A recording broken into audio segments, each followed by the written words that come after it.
செம்பராசி அன்பர்களே, இந்த புத்தாண்டு உங்கள் குடும்பத்துள்ள பிரச்சனைகள் விலகி நல்லுறவு உண்டாகும். வேலையில் சற்று கவனமாக இருக்கவும், உடல்நலத்திலும் கவனம் தேவை.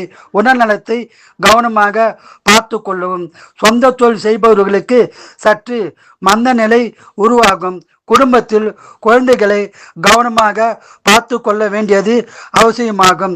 நீங்கள் விநாயகர் வழிபாடு, அனுமன் வழிபாடு செய்வது பலன் கிடைக்கும். வாழ்க வளமுடன், நீங்கள் நலமுடன்.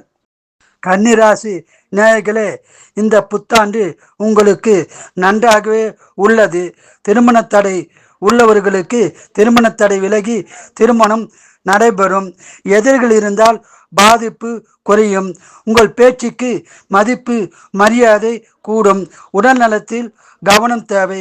உடல்நலத்தை கவனமாக பார்த்து கொள்ளவும். தெய்வீக பயணங்கள் அதிகம் உள்ளது. நீங்கள் பெருமாள் தாயார் வழிபாடு செய்து பலன் பெறுங்கள். வாழ்க வளமுடன், நீங்கள் நலமுடன்.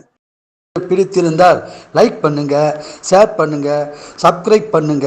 மறக்காம பெல் ஐக்கான் பட்டனை கிளிக் பண்ணுங்க. நன்றி.